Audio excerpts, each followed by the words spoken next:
All right, guys, let's talk about some life insurance. First things first is the SGI, the service member, what was it? Service member group life insurance. SGLI is sufficient at a young age, right? Like when you first join the military, that's the $400,000 life insurance policy you get. I think that's totally fine, especially at a young age. Now, if somebody's trying to sell you whole life insurance, so there's two different kinds of life insurance, main different types. There's term life, which means that you say, hey, I want insurance for 30 years. And there's whole life, which means that it goes for your entire life. Now, the difference is a couple of things. One, term life is usually like 10 to 15 times cheaper than whole life insurance. And that's really the main one. Another big difference is whole life insurance.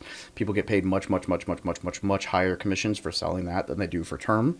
And so people are incentivized to push you towards whole life, even though it's so much more expensive. And they often say it's an investment strategy. And I'll tell you this, it is a saving strategy, and it can be a very good one if you're already very wealthy.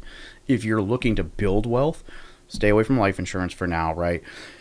It's a great strategy, like the whole life strategy thing, if you are wealthy enough that you can overfund it, meaning you can put like $50,000 to $100,000, maybe more, directly into it right off the get-go, so that you can already start using it for like tax advantages and interest and all this other stuff. But if you're like a 20-year-old service member and somebody's trying to talk to you about whole life insurance, just run away. It's not an investment strategy. It's not something you should be doing. It's not something you need to look at that age.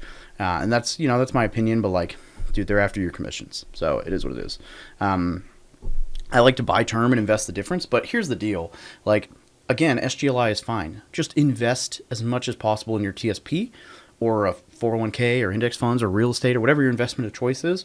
And don't worry about life insurance other than your SGLI until you get close to EASing. Now, if you're going to be getting out of the military, there's a couple different options here. One is VGLI, which is Veterans Group Life Insurance. This is actually really affordable when you're at a young age, but it gets very expensive as you get older. And you don't need like a medical exam, but it can get progressively like super like thousands of dollars a month expensive, unnecessary. So what I would recommend as you're getting closer to your EAS, look at getting into a term life policy that takes you out to about 60, 70 years of age. That way, if like something happens, and you may not even need life insurance. Like if you're a single person, you don't plan on getting married, I don't know. I mean, you may not need life insurance. I definitely recommend it if you have a family and kids or a business or whatever, to an extent, right? Because like me and my wife each have $500,000 policies, and together they're less than $50 a month. If those were whole life insurance policies, they'd both be, a couple $100s a month, right? So if not a lot more. In fact, at one point I think I was paying $350, $400, $500 a month for less coverage for whole life insurance. Yeah, they got me. First Command. Just don't even mess with First Command as a service member, right? Like, there's a reason they're not allowed to talk to service members until they're E5s. So I would just stay away.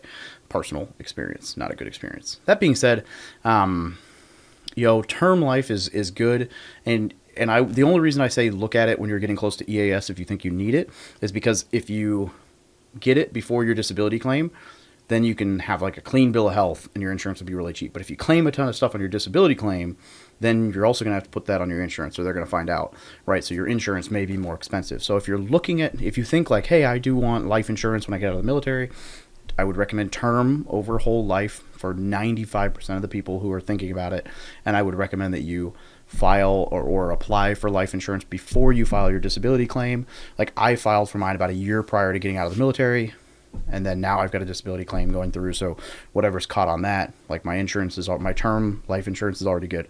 That might bite me if I decide to go into whole life later on as I build wealth. But for now, I'm good, right? Me and my wife are each covered out to about 60,